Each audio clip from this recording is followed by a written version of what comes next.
Je m'appelle Yacine Fall, je suis économiste et je viens du département d'Adagana, plus précisément du village de Ndiangue et de Sanent. Je suis économiste et aujourd'hui nous sommes ici rassemblés pour discuter des questions foncières et des questions d'environnement, surtout de la pollution du fleuve Sénégal et du lac de Guiers. Donc d'abord, après avoir remercié les membres de la presse qui sont ici, j'ai voulu souligner toutes les formes de violation de droits économiques et de droits sociaux que la CSS, la compagnie sucrière sénégalaise, qui est l'une des plus vieilles entreprises françaises installées au Sénégal, mais qui est aussi l'une des entreprises qui a produit l'une des plus grosses fortunes de France grâce à son installation dans notre région, mais qui a contribué aussi à l'appauvrissement, je ne dis même pas l'appauvrissement, mais l'appauvrissement des paysans de cette zone et des travailleurs. Parce que nous avons des cas de travailleurs qui rentrent chez eux avec 0 de salaire, 0 francs de salaire, parce que simplement ils ont s'endetter comme travailleurs dans la coopérative de la CSS qui leur vend leurs produits à des prix beaucoup plus exorbitants, plus chers même que le marché local. Mais surtout, nous avons voulu parler de l'accaparement des terres de la CSS qui n'a pas de limite. Parce que la CSS a signé un contrat avec le gouvernement sénégalais. La CSS a signé des contrats avec les populations. Mais personne n'a vu ces contrats. Et nous demandons, comme un droit à l'information, le droit à l'information est un droit que le Sénégal, en tant que pays, a signé au niveau international comme un instrument de droit international. Nous demandons à avoir donc les contrats que la CSS a signés avec l'État et que la CSS a signés avec certaines populations. Parce que les populations disent que la CSS nous a promis tellement de choses, tellement nos terres, l'aménagement, etc. et rien n'a été fait. Nous voulons aussi dénoncer donc cet accaparement de terres, mais je ne dis même pas cet accaparement, c'est-à-dire que c'est un bradage foncier. Que ce soit les 16 hectares que la CSS essaie de prendre de la commune de Richard-Toll, qui fait 17 fois le Stade de France, que ce soit le fait qu'un village, le village de Guidakar, qui est un village traditionnel, très ancien, et qui est aujourd'hui enfermé, parce qu'elle ne peut pas aller vers le fleuve, mais la CSS l'a enfermé à cause des champs et des exploitations qu'elle a implantées devant le village de Guidakar. Aujourd'hui, les populations de Guidakar ne peuvent même pas se mouvoir comme elles veulent. Elles ont besoin de l'autorisation de la CSS ou parfois elles ferment leur accès. Nous avons ici aussi d'autres personnes qui viennent de la commune de Mban, dont Ibrahim Abba, qui a été à plusieurs fois victime du bradage foncier et de l'accaparement des terres de la CSS. Récemment, ça fait juste un mois, ou même pas, où il a été agressé dans son champ par des gardes de la CSS, où on a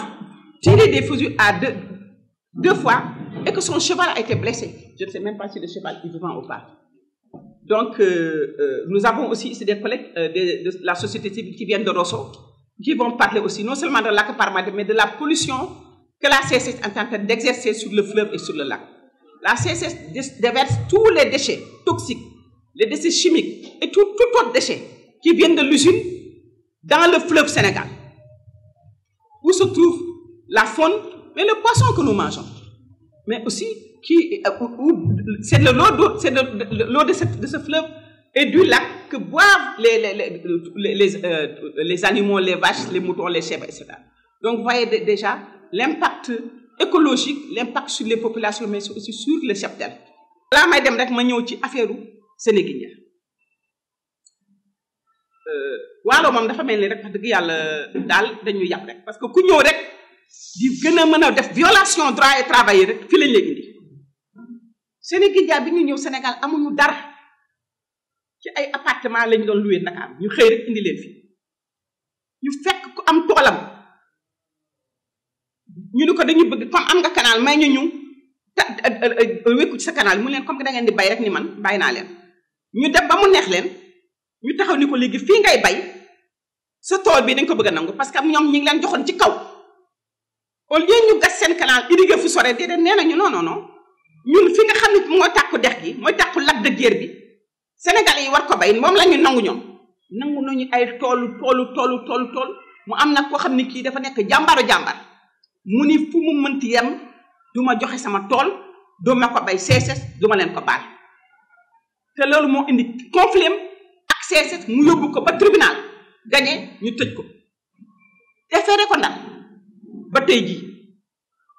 kon Sénégindia moom mi ngi nekk ci confrontation ouverte ak ay baykat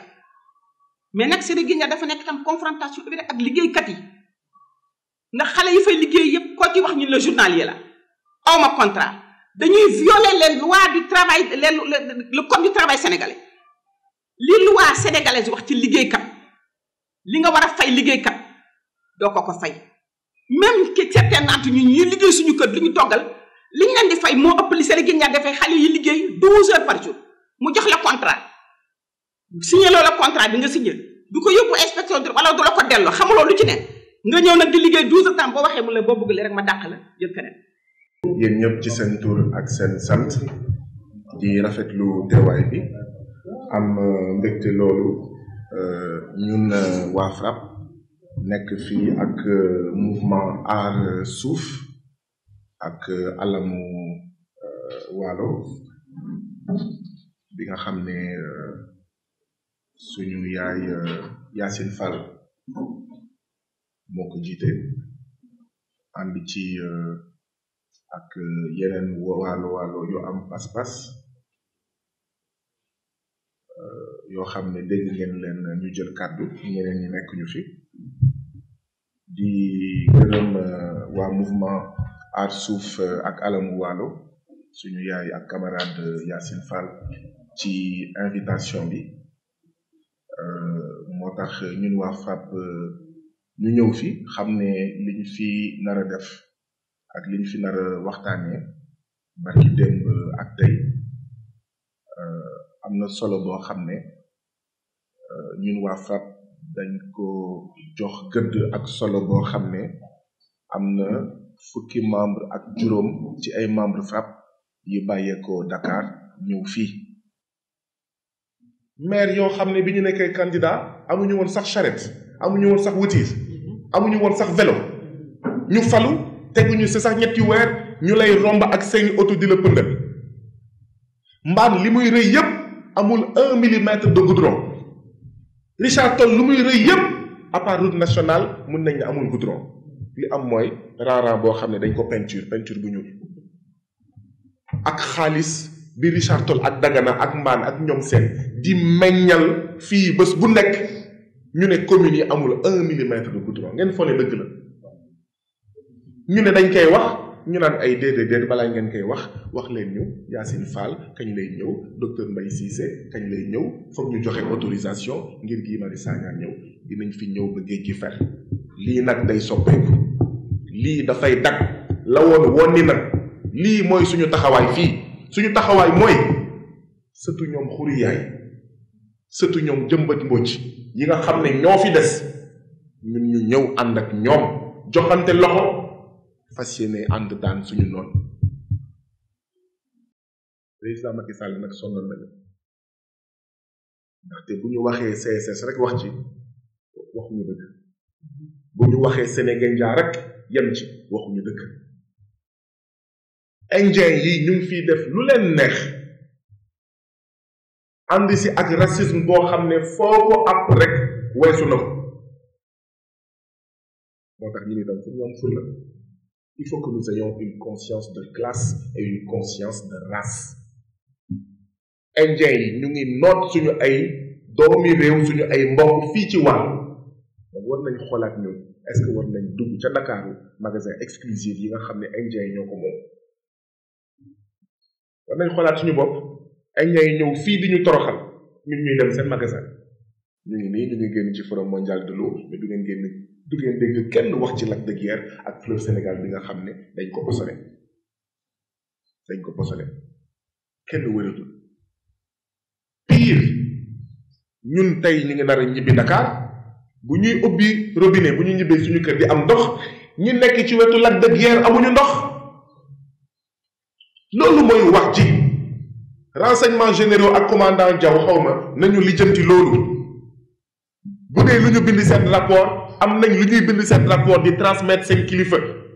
y a une injustice grave ñi nekk fii sës ci lac de Guiers amuñu ndox ñii sës rëkk ci fleuve Sénégal amuñu ndox bu ñu naanee li ñuy wër démb yépp ñu ngi romb ci ay dégg mbaam sëf ak nit ngeen fone yoon la ngeen fone dëgg la foo romb yaa ngi romb mbaam sëf nag béy ñuy naan 1 mètre à côté suñu mbokk jigéen ñi waaw di raxas ndab di fóot ak di root lu ñu naan ngeen fone dëgg la lii mooy wax ci sama yaay ak camarade Yacine Fall wax na ko pesum gémmiñ boroom moo koy fajal boppam waaye suñu xel dal na te mënul woon demee neneen am na ay góor ak ay jigéen ay ndaw ak ay mag yoo xam ne ñu ngi xeex yàgg na xëy na li manqué woon rek mooy xeex bi ñu jox ko une dimension nationale une dimension internationale ñun loolu la ñu ñëw jéem a def loolu ak yéen xëy na li ñuy wër naan ay Guy Marius Sagna ay waa FRAPP ñu ngi ci ñoom li leen arrangé mooy mu nekk face à face entre préfet ak yéen entre sous-préfet ak yéen affaire bi jëm kaw waaye bu ci ñeneen duggee rek affaire bi jël une autre dimension. Nous devons relever le défi de la nationalisation de ce combat, de l'internationalisation de ce combat. Suñu suuf si dañ ci dégager CSS suñu 20 000 hectares daf ñu koy def.